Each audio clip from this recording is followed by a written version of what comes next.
Hello students, welcome back to Notebook. Today, our lesson is on Public facilities. Suppose it's a sultry April afternoon and you're just back home after a tiring day at school. You need to join your friends for Nikhil's birthday party and need to take a quick shower. You're just half set under the shower with shampoo and soap all over you and suddenly, oops, the water goes off. Now how does it feel? Miserable, isn't it? Yes, the explanation of this situation and many more brings us to the core of our lesson for the day. Public facilities are essential facilities which are a mandate for human existence in a civilized form. They include education, health, transportation, water, sanitation, and infrastructure, to name a few. All these public facilities are almost equally important and essential for all of us. But water is perhaps the first among the equals.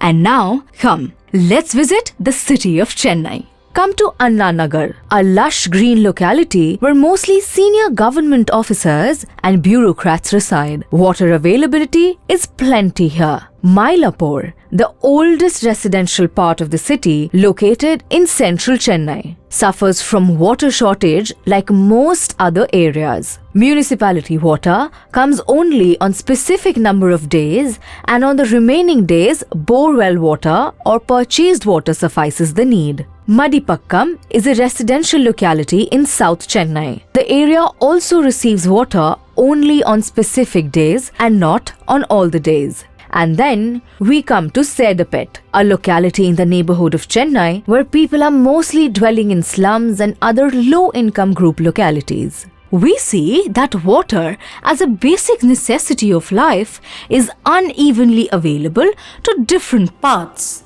of the same city. But this is not exactly what we want, right? The Constitution of India has recognized the right to water as part of right to life under Article 21. Safe drinking water can definitely reduce many waterborne diseases. There is a huge number of deaths, particularly of infants, due to diarrhea, dysentery, cholera, and such other water-related diseases. In 2007, the Andhra Pradesh High Court heard a case based on a letter from a villager of Madhuban Nagar district. The complaint was all about irrigation and drinking water being contaminated due to poisonous discharge of chemicals by a textile company. The judgment was quite commendable, which was to district collector to supply 25 litres of water to each villager. Government plays a pivotal role in providing basic facilities to the citizens. However, for some of the public facilities, we also see private companies competing hard. Mostly in cases of schools and hospitals, we see private players. Private companies are also very active in the supply of water through tankers and drinking water in sealed bottles. People can secure as much as they want provided they have the purchasing power.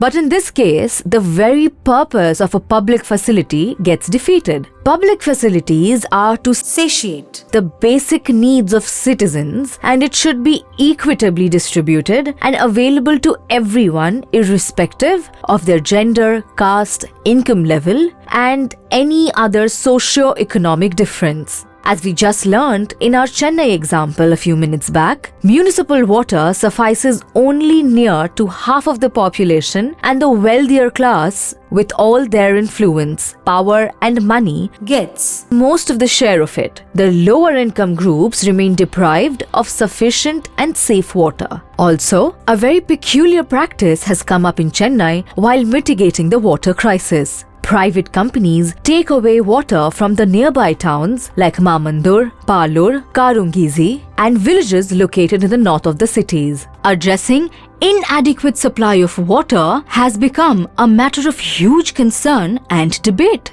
We will now visit Porto Alegre, the capital and the largest city of the state of Rio Grande do Sul in Brazil. This city, in spite of being the 10th most populous city in the country, has the remarkable achievement of universal access to safe water. This has reasonably lowered the number of infant deaths in the country. Water supply in the hands of private players turned out to be problematic. Cities like Bolivia had riots breaking on after steep price rise. The government had to ultimately take back control.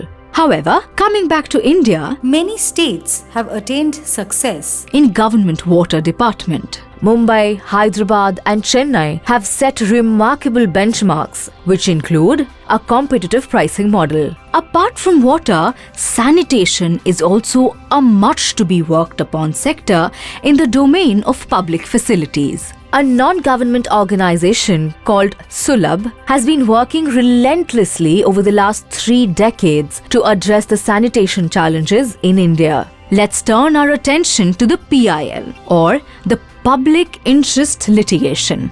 All of you are well versed with the very popular midday meals in school. This was implemented to enhance the nutritional standing of school-going children. Did you know that this midday meal is a product of a PIL? Public interest Litigation was a mechanism devised in the early 1980s in accordance with the Constitution of India. This was to protect and expedite this social justice mostly for the weaker and poorer sections of the society. However, the judiciary too has its set of limitations. Some court judgments work against the interest of common people. In the recent times, the judgment on eviction has triggered widespread social concern. Also, judiciary system mostly runs like a snail with court cases stretching to a long number of years. This is where we get the phrase, justice delayed is justice denied. With this, we close our video lesson. Stay tuned for our recap and question and answer videos on this lesson.